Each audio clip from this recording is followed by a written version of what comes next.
everybody, it's Mike Dupke from Wednesday 13's band, here to show you a groove that I used on the first single from Wednesday's new record called Mid-Death Crisis, coming out on Napalm Records in mid-April. The first single is a song called When the Devil Commands, and you'll be able to hear it on the new record, or if you'd like to hear it right now, check it out on YouTube. Slight disclaimer, the video is probably not for young children, the highly religious, or the easily offended.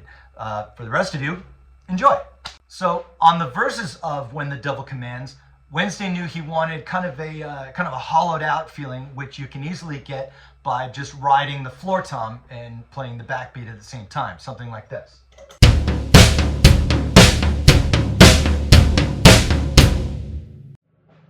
And that can work great, but I wanted to give it just a little bit more substance. I wanted to play something that was almost like a riff underneath what the guitars were doing. And so I thought of just kind of a three-note pattern that the right hand could play underneath it using the tones of the toms. So the pattern I came up with was like this. 1, 2, 3, 4.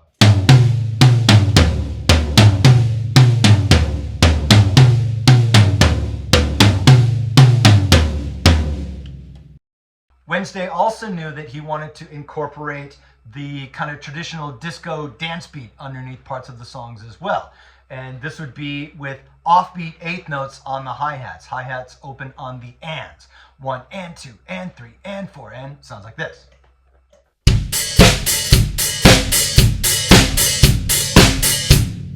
So when we were writing the song, Wednesday asked me, can you combine those two parts? And I said, yes, I can.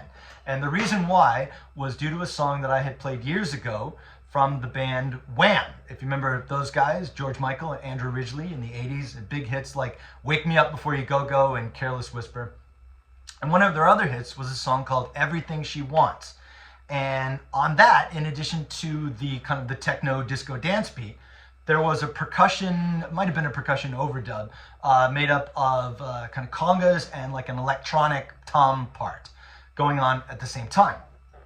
And that kind of sounded like this. I'll represent the congas with my 10 and my 12 toms, and represent the electronic toms with my 14 and 16.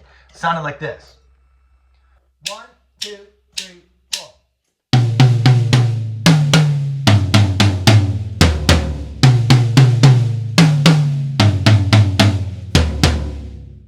In order to combine those now, you have to make the obvious move of your left hand now going back and forth between the snare and the hi-hats, which you can easily do because the hi-hats, you're only hitting them on the ands, 1 and 2 and 3 and 4 and the snare on 2 and 4. So now you can have this. 1, 2, 3, 4.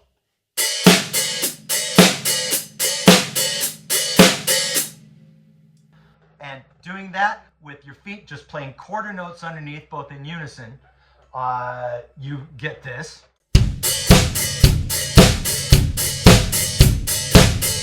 Which frees your right hand up to do a tom or percussion part.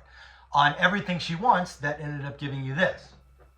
1, 2, 3, 4.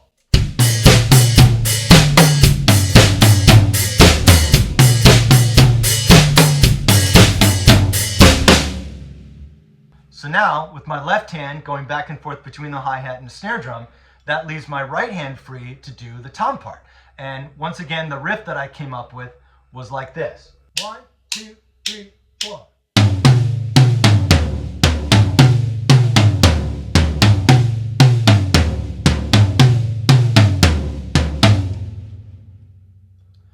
So now, combining those two parts, you get this.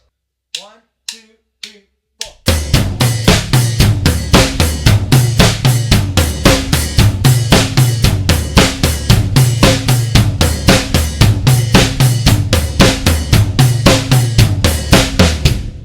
So from a rudimentary point of view, the sticking for this is right, both, left, both. Right, both, left, both.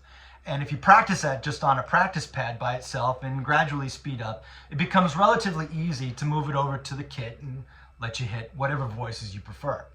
So now I had my pattern, but I ran into a speed bump with it, something I've dealt with before, which is after doing a fill, coming back into the pattern, where it's supposed to be, right? You want to pick up that tom part exactly as if it never left off in the first place, rather than, you know, taking 2, 3, 4 beats to go, oh yeah, that's where I am, and come back into it. Where I realized I could come back to was on the end of one. My left hand is hitting the hi-hat, obviously, but my right hand was hitting my 12-inch tom.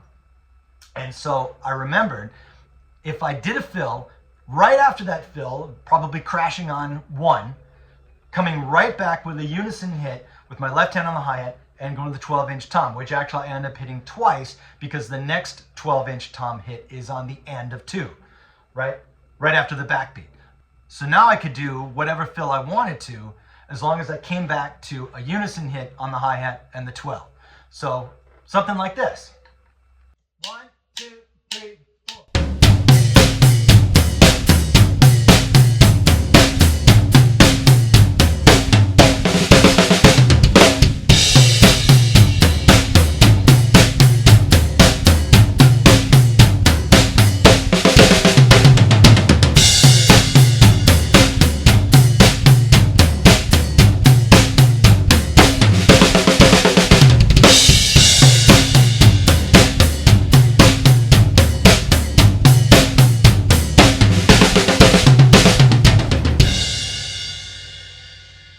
So that was my verse pattern for When the Devil Commands.